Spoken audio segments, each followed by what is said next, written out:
Bismillahirrahmanirrahim. Assalamualaikum warahmatullahi wabarakatuh. Apa kabar anak-anak? Sehat ya? Enggak, tetap sehat. Oke anak-anak, hari ini kita akan belajar tentang komposisi fungsi. Ya, komposisi fungsi. Penjelasannya adalah jika saya punya himpunan A, isinya adalah A1, A2, dan A3. Ini himpunan A. Kemudian kita punya himpunan B, isinya B1, B2, B3, dan B4. Ini himpunan B.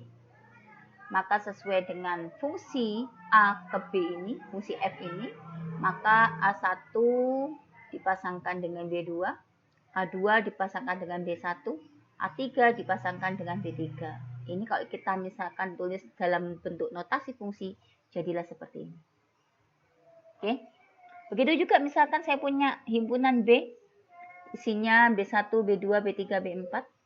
Saya pasangkan dengan C, C1, C2, C3. Maka dengan aturan fungsi G, B1 dengan C1, B2 dengan C2, B3 dengan C3, B4 juga dengan C4, maka fungsi ini bisa kita tuliskan seperti ini. Oke, sehingga dari sini kita bisa anak-anak menghubungkan antara satu fungsi ini dengan fungsi ini. Dari A ke B, kemudian dari B dilanjutkan ke C, maka jadilah satu fungsi seperti ini. Ini namanya komposisi fungsi. Sehingga dari A ke B fungsinya adalah fungsi F, dari B ke C ini fungsinya fungsi G, maka di dalam matematika komposisi fungsinya adalah G bundaran F. F dikerjakan dulu baru G. F dikerjakan dulu baru G. Oke? Bisa ya? Bisa. Insya Allah begitu.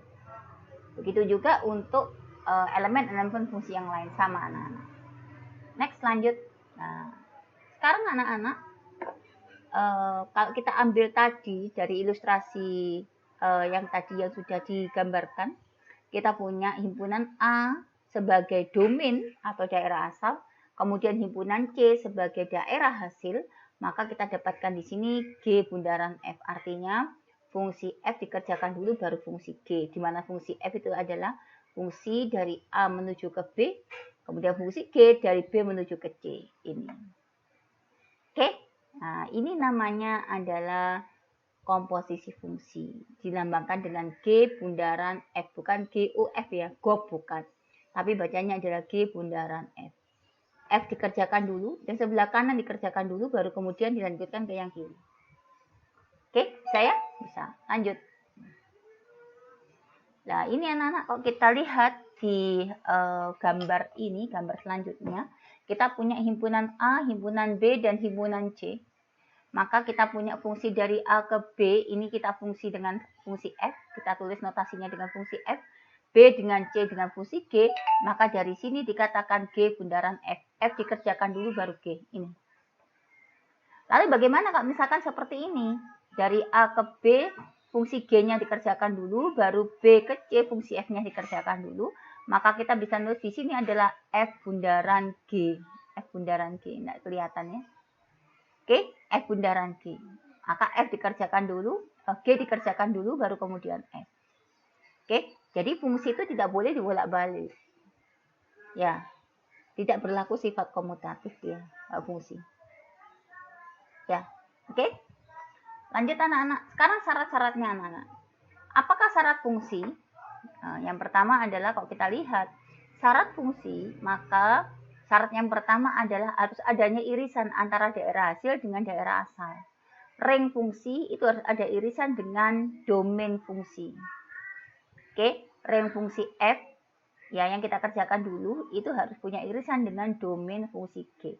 Supaya fungsinya nyambung begitu. Maka dia tidak boleh himpunan tidak boleh dia syaratnya himpunan kosong nggak boleh. Oke, sekarang domainnya anak-anak, domainnya fungsi. Jika saya punya fungsi G bundaran F, daerah asalnya adalah D G bundaran F, daerah asalnya ini apa? Nah, maka kita bisa pastikan daerah asalnya untuk X itu adalah merupakan domain dari F. Kemudian setelah X dimasukkan ke fungsi F, maka dia merupakan domain dari G. G bundaran F. Begitu juga sebaliknya, F bundaran G juga demikian. Oke, Pertama kali domainnya G itu harus masuk semua, harus terdefinisi. Gx elemen G, DG, kemudian Gx sebagai hasil dari GG itu, sebagai hasil dari fungsi dipetakan dari A ke B, misalkan dia fungsinya adalah G, maka Gx-nya itu adalah elemen atau anggota dari domainnya F. Oke, jadi F bundaran G ini begini. Jadi hasilnya Gx ini adalah domain dari F. Kalau ini hasilnya Fx ini adalah domain dari G. Begitu. Oke, next lanjut. Sekarang anak-anak penerapan fungsi dalam kehidupan sehari-hari anak-anak. Ini saya ambil contoh, saya ambil di YouTube ya. Proses pembuatan buku itu diproses melalui 2 tahap. Yang pertama adalah tahap editorial, dilanjutkan dengan tahap produksi. Apa tahap editorial itu? Tahap editorial adalah naskah diedit dan di layout sehingga menjadi file yang siap dicetak, kemudian file itu baru dikelola atau diolah pada tahap produksi untuk mencetak menjadi sebuah buku. Hal ini dikatakan bahwasanya pembuatan buku ini merupakan penerapan dari fungsi komposisi. Tidak boleh dibalik, misalkan dicetak dulu baru diedit, nggak bisa. Oke? Jadi harus diedit dulu, kemudian di layout dulu, kemudian baru dicetak. Ini namanya fungsi. Ya, next lanjut yang lain anak-anak. Nah, ini anak. Ini adalah mesin cuci super canggih. Insya Allah harganya di atas 10 juta ya. Mesin cuci ini canggih, bisa menyuci baju, ya dengan ditinggal, bisa sampai menyetrika dan melipat baju itu sendiri. Nah, ini mesin cucinya ini. Kemudian nanti keluar, dia akan keluar dalam bentuk bajunya sudah dilipat. Begitu. Dan dalam keadaan kering. Canggih ya. Ini adalah bagian dari komposisi fungsi. Pertama kali bajunya dimasukkan ke mesin cuci dulu. Digiling sama mesin cuci, kasih sabun. Kemudian dikeringkan di mesin cuci. Setelah dikeringkan, maka baju itu akan dialirkan kepada pengering. Setelah dialirkan sama pengering, kemudian disetrika, dilipat, maka dia keluar dari pengering itu. Nah, begitu contohnya. Ini adalah komposisi fungsi. Ya enggak boleh dibalik. Baju kotor dimasukkan pengering dulu, habis pengering baru dicuci. Gak karu-karuan anak-anak. Ya, jadi tahapannya itu baku. Tahapannya harus mengikuti tahapan yang semestinya. Oke, lanjut. Nah, ini soal-soalnya anak-anak. Ya, coba soal-soalnya ya. Nomor 1 ini saya ambil dari soal Eptanas begitu. Diketahui fungsi fx adalah x min 4. Nomor 1 ya. Kita punya fx sama dengan x min 4. Oke, nilai dari fx kuadrat min fx dikuadratkan di luar ditambah 3fx untuk x sama dengan min 2. Yang ditanya adalah fx kuadrat dikurangi dengan fx kuadrat. Oke, kemudian ditambah dengan 3fx. Di mana x-nya adalah min 2. Min 2. Enggak kelihatan ya. Min 2. Nah, gini. Oke, yang ditanya, maka dia ini berapa? Ini kita masukkan saja di sini. Di sini kalau fx min 2 gimana? Fx pangkat 2 berarti fx-nya tadi kan min 2. Min 2 kuadrat. Berarti hasilnya adalah f4. Oke, kita masukkan ke sini anak-anak 4 dikurangi 4. Hasilnya adalah 0. Ya, 0 gini. Nah, oke, kemudian yang ini anak. Kalau misalkan kita punya fx saja, kita kuadratkan begini. Hasilnya berapa? Fx berarti fx-nya diganti min 2. Oke, dikuadratkan. Kita kuadratkan. F min 2 masukkan ke sini min 2. Min 2 tambah min 4, min 6 ya. Berarti sama dengan min 6 pangkat 2. Min 6 pangkat 2 berapa? 36. Dapat. Kemudian terakhir 3 kali fx, saya tulis fx-nya dulu aja. Fx karena x-nya kita ganti dengan min 2, maka f min 2. Masukkan dengan min 2, min 2 dikurangi 4. Bentar. Saya keliru ya ini. Min 2 kuadrat itu 4. Oh sorry. Min 2, min 4, min 6. Bener anak-anak. Ini 4 bener ya. So bener ya. Lanjut. Yang ini. Oke. Fx sama dengan min 2. Maka masukkan ke sini min 2, min 4. Berarti hasilnya adalah min 6. Oke, sehingga jadi pertanyaannya mana tadi? Fx min x pangkat 2 dikurangi fx pangkat 2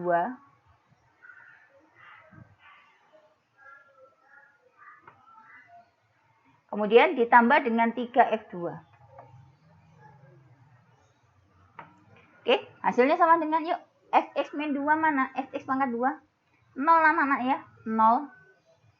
Oke, dikurangi dengan fx kuadrat 36. Oke, ditambah dengan 3 dikali f2-nya min 6. 3 kali 6 itu min 18, berarti hasilnya adalah 0, min 36, min 18. Hasilnya adalah min 50. Bisa. Oke, next lanjut. Nomor 2. Fungsi fx, f dari r dibawa ke r, g-nya juga sama, dari real dibawa ke real, ditentukan oleh fx sama dengan 3x min 2. Kita tulis di sini. Nomor 2. Kita punya fx sama dengan 3x min 2. Oke, yang ditanya itu gx. Diketahui dulu, gx-nya adalah x dibagi x min 1. Untuk x tidak sama dengan 1. Oke, yang ditanya adalah f bundaran G. Yang ditanya adalah f bundaran G. Masih ingat ya? Yang dikerjakan yang bagian belakang dulu anak-anak. Berarti ini artinya f-nya diem, G-nya masuk. Oke, G-nya kita ganti, f-nya diem, G-nya kita ganti. Ini G-nya ya. Berarti x per x min 1. Ini G-nya. Kemudian dari G ini kita masukkan ke x-nya f anak-anak. Berarti hasilnya sama dengan 3 dikali x-nya ini kita ganti dengan x per x min 1. Oke, dikurangi dengan 2. Hasilnya anak-anak, yuk. 3 dikali x, 3x per x min 1 dikurangi. Sama kan penyebutnya ini. Ini juga x min 1. Karena dia penyebutnya 1, kita tambahkan x min 1. Yang atas pun kita tambahkan x min 1 gitu ya. Berarti 2 dikali x min 1. Hasilnya sama dengan 3x min dikali 2x berarti min 2x. Min dikali min 1 berarti plus 1. Per x min 1. Hasilnya adalah, yang atas berapa ini? X plus 1 ya. Yang atas adalah x plus 1. Ya. Yang bawah adalah x min 1. Apa yang salah ini ya? Oh iya, keliru anak-anak. 2 dikali x ini 2x. Ya, 2 dikali min 1 ini kan min 2. Nah. Oke, ini kan min 2. 2 dikali x min 2x. 2 dikali min 1. Min 2 dikali min plus 2. Oke, salahnya di sini. Nah, berarti hasilnya 3x dikurangi 2x tinggal x. Ya, x ditambah dengan 2. Oke, dibagi dengan penyebutnya x min 1. Selesai. Gampang ya? Gampang. Yang terakhir anak-anak nomor 3. Gak ada nomor 3 ini. Nomor 3. Diketahui fungsi f dan g pada r yang ditentukan oleh, sebentar, nomor 3. Ah ini. Sini aja ya nomor 3 ya. Kita punya fx-nya adalah nomor 3, 2x plus 3. Oke, gx-nya adalah x kuadrat min 3x plus 2. Tentukan G bundaran F. G bundaran F-nya. G-nya diem, F-nya masuk. 2x plus 3. Gini ya. Ini menggantikan x pada G. Berarti hasilnya adalah 2x plus 3 pangkat 2. Dikurangi 2x plus 3. Gantikan ini yang tengah. Ditambah dengan 2. Nah, gini jawabannya Nana. Yuk kita urai yuk. Kita urai karena space-nya kecil. Saya geser ke sini ya. Oke, 2x dikuadratkan berarti 4x kuadrat. Oke, 2 dikali 2, 4. 4 dikali 3, 24. X. 3 kuadrat, 9. Dikurangi dengan 2x plus 3. Min 2x berarti min 2x min dikali min plus 3. Oke? Ditambah dengan 2. Berarti hasilnya adalah 4x kuadrat. Ya. Ini 24 ya. Bentar. 2 dikali 2 kali 2 4, 4 dikali 3 12, Nak. Iya, Bu Amin agak ngantuk ini. Udah capek soalnya siap pagi ya. Maaf ya.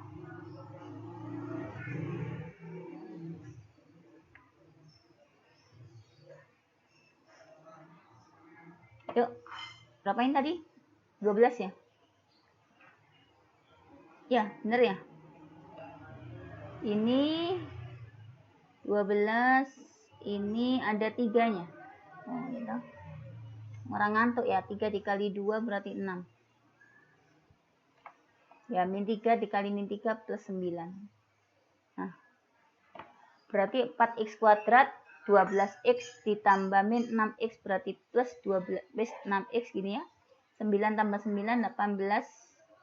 18 ditambah 2. Berarti 20. Bener ya, 20 ya? Apa yang salah ini saya ya?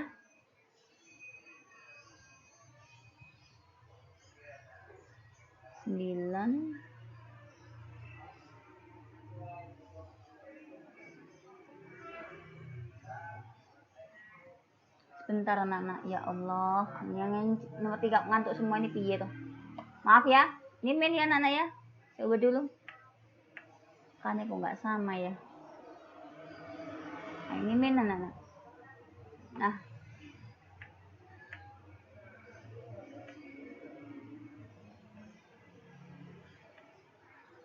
Ini min 3 kali plus 3 berarti min 9. Ya, 9 ditambah min 9 hilang, jadi tinggal 2. Nah, alhamdulillah. Selesai anak-anak. Oke anak-anak, mungkin itu yang bisa saya sampaikan. Kurang lebihnya saya mohon maaf. Terima kasih. Assalamualaikum warahmatullahi wabarakatuh.